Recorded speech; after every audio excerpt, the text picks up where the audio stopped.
Bienvenue sur Philosophie bouddhiste, l'espace où les enseignements anciens rencontrent les défis modernes.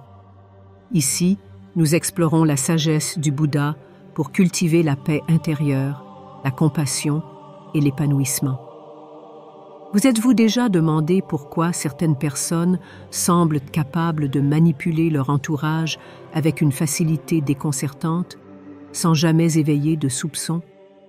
Ils sont charmants, intelligents et savent toujours dire ce qu'il faut pour gagner votre confiance. Pourtant, derrière cette façade séduisante se cache une réalité bien plus inquiétante. Carl Jung affirmait que nous possédons tous un pouvoir enfoui, une capacité à percevoir les véritables intentions de ces individus, mais la plupart d'entre nous l'ignorons totalement. L'esprit humain est une machine complexe, équipée d'un instinct puissant qui capte des signaux subtils dans notre environnement. Cet instinct aurait pu nous sauver d'innombrables erreurs, de relations toxiques et de manipulations insidieuses. Pourtant, dans notre monde moderne, nous l'avons mis de côté. Pourquoi?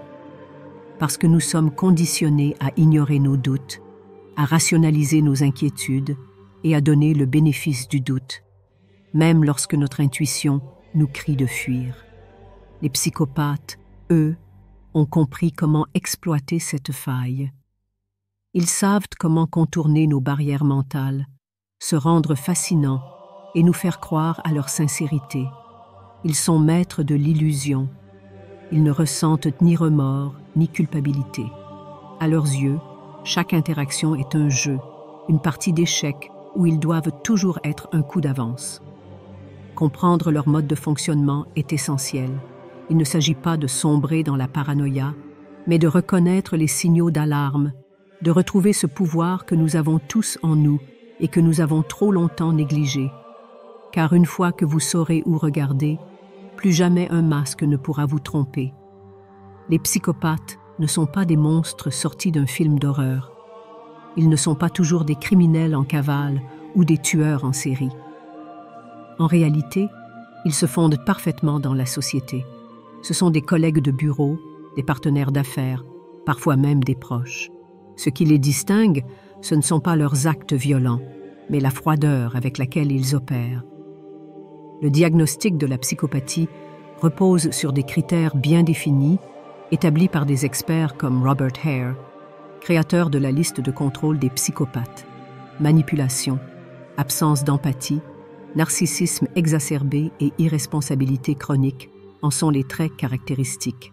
Leur intelligence sociale leur permet d'adapter leur comportement selon la personne en face d'eux, créant l'illusion d'un individu bienveillant et charismatique. Contrairement aux idées reçues, un psychopathe ne ressent pas nécessairement le besoin de faire du mal physiquement. Ce qui l'intéresse, c'est le pouvoir, le contrôle et la satisfaction de manipuler autrui sans être découvert. Tout est un jeu pour lui, une compétition où seuls comptent les résultats. Ce qui rend ces individus si dangereux, c'est leur capacité à fonctionner en société sans éveiller de soupçons. Ils sont capables de bâtir des carrières impressionnantes, d'entretenir des relations apparemment normales, tout en exploitant ceux qui leur font confiance. Ils ne ressentent ni culpabilité ni honte. Pour eux, les émotions des autres sont des outils, des leviers qu'ils peuvent actionner à volonté pour arriver à leur fin. Il existe une raison pour laquelle les psychopathes échappent si facilement à la détection. Ils portent un masque. Ce masque, ils l'ont perfectionné au fil des années, en observant, en imitant et en testant les réactions des autres. Derrière un sourire engageant, un regard sincère et des paroles réconfortantes se cache une mécanique froide et calculatrice. Hervé Cleckley, pionnier de l'étude de la psychopathie, a nommé ce phénomène le masque de la sanité. Un psychopathe peut être perçu comme un modèle de réussite, un leader inspirant, un partenaire séduisant. Il joue le rôle à la perfection, car il sait exactement ce que les autres attendent de lui. Mais ce masque a une faille. Si vous observez attentivement, vous verrez que leurs émotions ne sont jamais totalement authentiques. Ils reproduisent les mimiques des autres, mais sans la profondeur émotionnelle qui les accompagne. Leur rire est légèrement décalé, leurs excuses sonnent mécaniques, leur tristesse semble fabriquée. Leur plus grande peur n'est pas d'être haïs, mais d'être démasqués. Ce camouflage leur permet de naviguer dans tous les milieux sans éveiller de soupçons. Ils s'adaptent à chaque environnement, devenant la personne idéale pour chaque interlocuteur. Mais une fois leur objectif atteint, leur vraie nature émerge. C'est à ce moment-là que les dégâts sont les plus grands, car personne ne s'attendait à la trahison qui suivra. Contrairement à ce que l'on pourrait croire, les psychopathes ne sont pas des anomalies rares, enfermés dans des prisons ou des hôpitaux psychiatriques. Ils évoluent autour de nous, dans la vie quotidienne, et occupent parfois des postes de pouvoir. Le monde du travail, par exemple, est un terrain de jeu idéal pour eux. Dans une entreprise, ils peuvent user de manipulation pour gravir les échelons, s'attribuer les succès des autres et éliminer ceux qui se dressent sur leur chemin. Ils excellent dans l'art de séduire les supérieurs et d'intimider subtilement leurs collègues. Résultat, ils atteignent des postes élevés sans jamais être inquiétés. Dans la sphère personnelle, un psychopathe peut être un conjoint, un ami ou même un membre de la famille. Son mode opératoire est toujours le même: séduire, manipuler, exploiter, puis disparaître une fois que la victime est épuisée et brisée. Leur absence totale d'attachement leur permet de passer d'une relation à l'autre sans le moindre remords. La politique, les grandes entreprises, le monde de la finance, toutes ces sphères regorgent d'individus dotés d'un sang-froid implacable et d'une ambition dévorante. Ils n'ont aucun scrupule à exploiter les faiblesses des autres pour atteindre leurs objectifs. Plus ils montent, plus leur influence s'étend et plus il devient difficile de les arrêter. Mais il y a un espoir. Plus nous comprenons leur fonctionnement, plus nous devenons capables de les repérer avant qu'ils ne puissent causer des dégâts irréparables. Ce pouvoir, Carl Jung nous disait que nous l'avons tous en nous.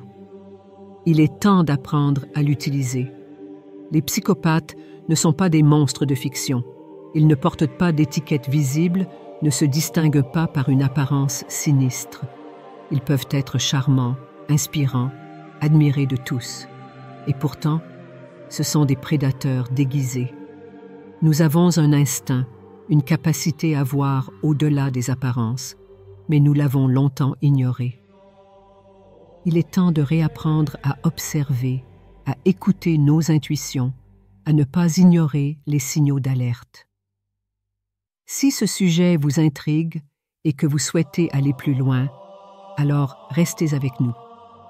La suite de cette vidéo pourrait bien changer votre regard sur le monde qui vous entoure. N'oubliez pas de vous abonner, car ce que vous allez découvrir risque de bouleverser bien plus que vous ne l'imaginez. Vous êtes-vous déjà retrouvé dans une situation où quelqu'un vous faisait douter de votre propre mémoire, de vos propres perceptions? Vous étiez sûr d'avoir raison, mais cette personne, avec un calme déconcertant, vous prouvait le contraire, vous poussant presque à vous excuser d'avoir eu un doute. Ce phénomène, connu sous le nom de gaslighting, est l'une des armes les plus redoutables des psychopathes. Ils ne se contentent pas de manipuler les faits, ils manipulent votre réalité. Le gaslighting est une technique insidieuse qui consiste à distordre progressivement la perception de quelqu'un jusqu'à ce que cette personne perde confiance en son propre jugement. C'est un processus lent, méthodique, destiné à saper votre autonomie mentale. Au début, cela peut être des petits mensonges anodins, des démentis subtils. Puis, au fil du temps, le manipulateur crée un environnement où vous ne savez plus ce qui est vrai ou faux. Mais ce n'est pas la seule arme dont disposent ces prédateurs.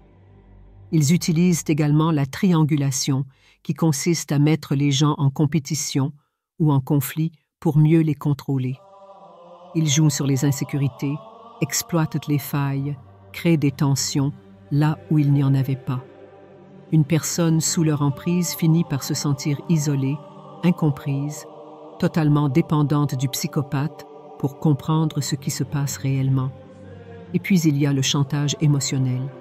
Le psychopathe, bien qu'il ne ressente aucune émotion véritable, sait très bien comment les autres fonctionnent. Il sait précisément quel levier activer pour obtenir ce qu'il veut. Il alterne entre flatterie et menace implicite, entre douceur et froideur calculée. Il crée un lien de dépendance psychologique, vous amenant à croire que sans lui, vous êtes perdu.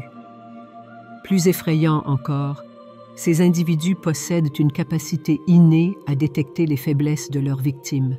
Ils repèrent instantanément les personnes empathiques, celles qui ont un sens du devoir développé, celles qui sont prêtes à pardonner encore et encore. Loin d'être une qualité admirable à leurs yeux, l'empathie est une vulnérabilité qu'ils exploitent sans scrupule. Dans les relations amoureuses, ils peuvent se présenter comme des partenaires idéaux, aimants et attentionnés. Mais une fois leur emprise assurée, ils révèlent progressivement leur vrai visage. L'amour devient un jeu de domination où l'autre est réduit à un pion, manipulé à volonté. Au travail, ils excellent à créer un climat de tension et d'incertitude. Ils sèment la discorde, sabotent discrètement leurs collègues tout en conservant une image irréprochable. Ils prennent le mérite du travail des autres, craignent des alliances stratégiques pour se maintenir au sommet. Et le plus inquiétant, c'est que leur pouvoir repose sur une chose: l'aveuglement des autres. Nous avons tendance à minimiser les comportements toxiques, à excuser l'inexcusable. Nous pensons que personne ne peut être si calculateur, si dénué de conscience, et c'est précisément cette naïveté qui permet aux psychopathes de prospérer. Se protéger de leur influence ne signifie pas devenir méfiant envers tout le monde, mais apprendre à reconnaître les signes, à rétablir ses propres limites. Il ne s'agit pas d'être paranoïaque, mais lucide. La question n'est pas de savoir si vous avez déjà croisé un psychopathe, mais plutôt combien de fois vous l'avez fait sans le savoir. Pendant des siècles, la psychopathie était perçue comme une énigme, un simple trouble du comportement. Mais la science a fini par lever le voile sur ce mystère. Aujourd'hui, nous savons que la psychopathie n'est pas seulement un problème moral ou social, c'est aussi un phénomène neurologique. Des études en neurosciences ont révélé que les psychopathes présentent des anomalies cérébrales distinctes. L'amygdale, la partie du cerveau responsable du traitement des émotions, est moins active chez eux. Cela signifie qu'ils ne ressentent ni la peur, ni la culpabilité, ni l'attachement de la même manière que les autres. Mais ce n'est pas tout. Le cortex préfrontal, qui joue un rôle clé dans la prise de décision et le contrôle des impulsions, fonctionne différemment chez eux. Ce dysfonctionnement les rend plus enclins à prendre des décisions risquées, à agir sans se soucier des conséquences. James Fallon, un neuroscientifique spécialisé dans l'étude des psychopathes, a fait une découverte surprenante en analysant son propre cerveau. Il a constaté qu'il présentait les mêmes anomalies cérébrales que celles observées chez les criminels psychopathes. Pourtant, il n'avait jamais eu de comportement violent ou antisocial. Cela soulève une question essentielle. Qu'est-ce qui fait qu'un individu présentant une structure cérébrale psychopathe devient un criminel, tandis qu'un autre peut mener une vie socialement acceptable? La réponse semble résider dans l'environnement et l'éducation. Un psychopathe élevé dans un cadre bienveillant, avec des repères éthiques solides, peut canaliser ses tendances dans des domaines où elles ne causent pas de tort, comme le monde des affaires, la politique ou la chirurgie. Mais lorsqu'un individu doté d'un cerveau psychopathe grandit dans un environnement instable, sans cadre moral, les risques sont bien plus grands. Sans barrière sociale ou émotionnelle, il devient un prédateur insensible, prêt à tout pour assouvir ses désirs. Cette découverte remet en question nos idées sur le libre arbitre. Si un psychopathe est biologiquement programmé pour ne pas ressentir l'empathie, Peut-on réellement lui reprocher son comportement?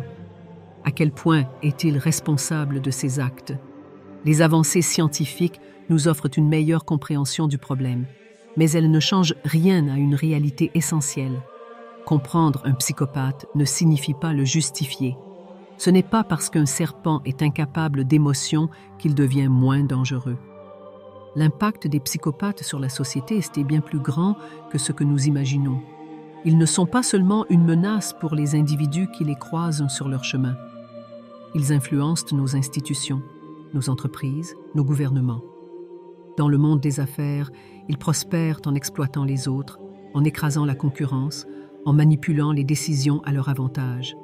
Ils créent des environnements de travail toxiques, brisent des carrières, détruisent des entreprises entières par leur soif insatiable de pouvoir.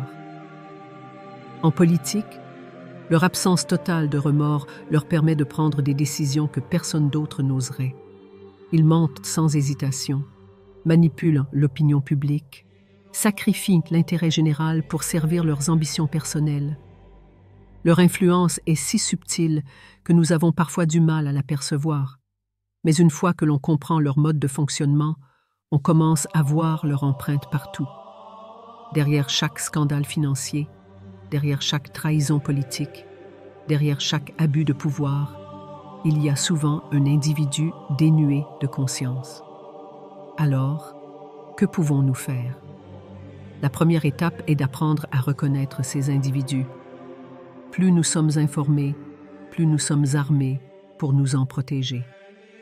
Car la vérité, c'est que les psychopathes ne disparaîtront jamais. Ils ont toujours existé et existeront toujours. Mais nous avons un choix. Être leurs victimes ou être ceux qui ne se laissent plus duper. Ne laissez plus les masques vous tromper. Abonnez-vous, car comprendre ces mécanismes pourrait bien être la clé pour ne plus jamais être manipulé.